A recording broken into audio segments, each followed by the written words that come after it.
Sehari setelah momen pencoblosan di pemilu tahun 2024, yaitu di tanggal 14 Februari, berbagai video diupload membahas tentang program makan gratis untuk anak-anak Indonesia selama 5 tahun, yakni dari tahun 2024 bulan Oktober sampai dengan 2024 bulan Oktober tahun 2029.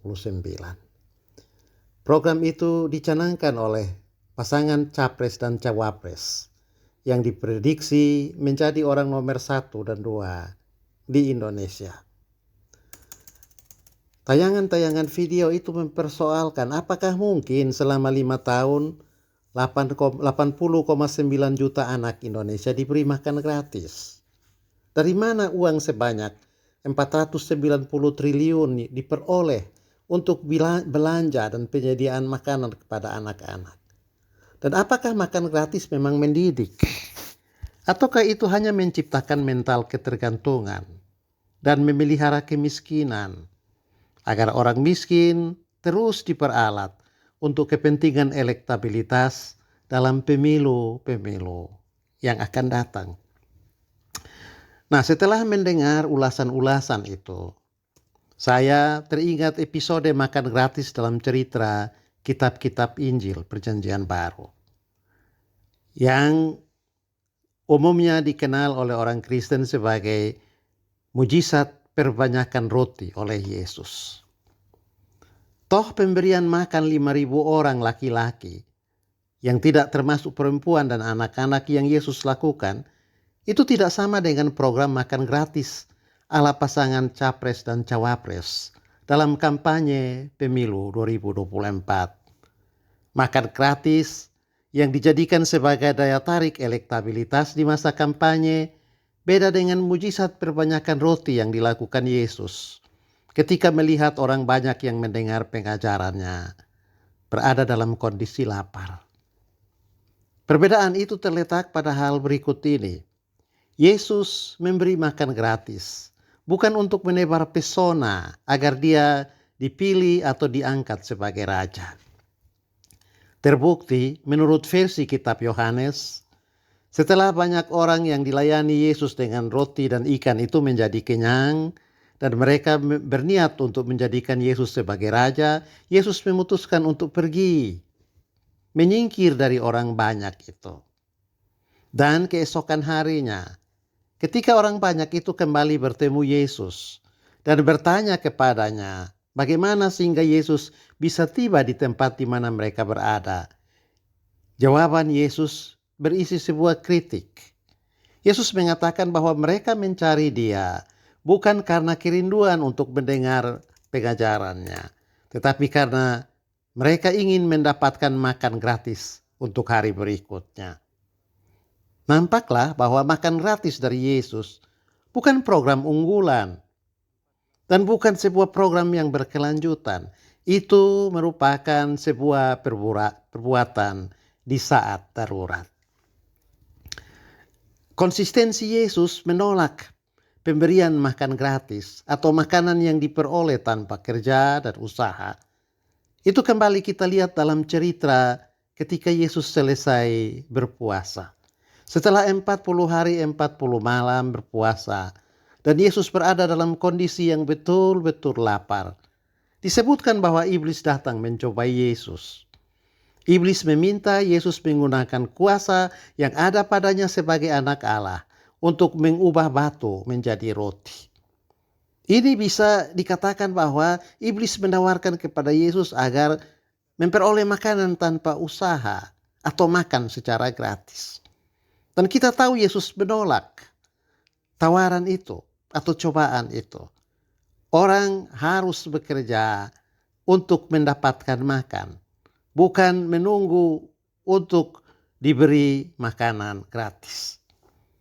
Dalam Perjanjian Lama juga ada cerita tentang pemberian mana kepada orang Israel selama 40 tahun ketika mereka mengembara di padang gurun.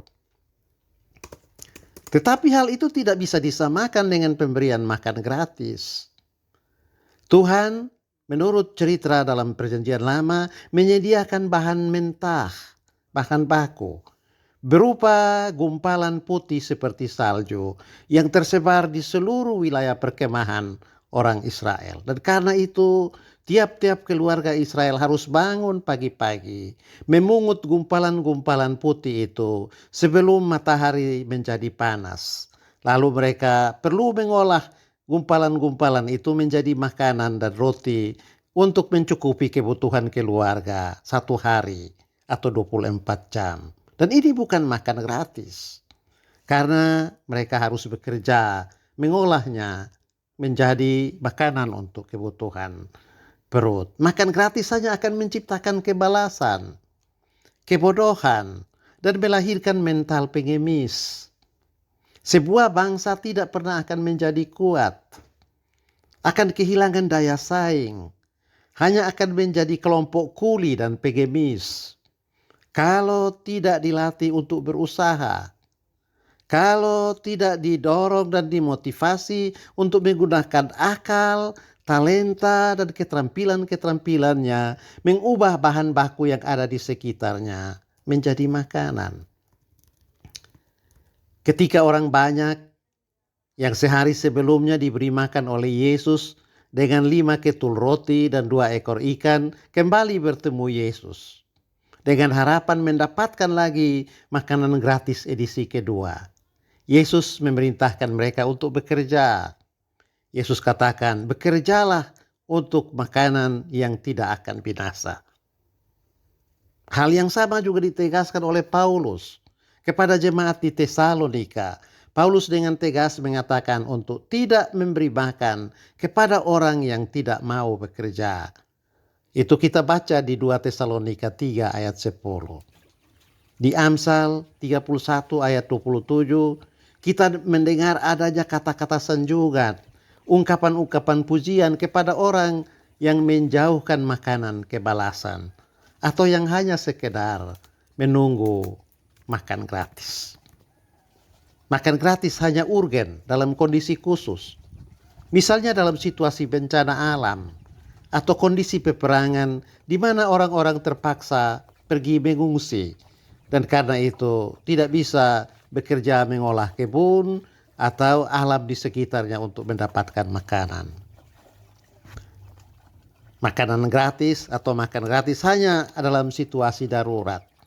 Tetapi kalau makan gratis dijadikan program berkelanjutan, betapapun dengan alasan untuk memperbaiki gizi dan melahirkan generasi yang sehat dan cerdas, itu satu hal yang tidak boleh terjadi. Karena makan gratis sejatinya adalah penghinaan terhadap manusia yang diciptakan oleh Allah sebagai homo laborans, makhluk yang bekerja. Yesus saja yang adalah Allah. Dan karena itu dia bisa memberi makan gratis berkelanjutan kepada umat manusia sepanjang sejarah. Sama sekali tidak menjadikan makan gratis sebagai sebuah kebajikan.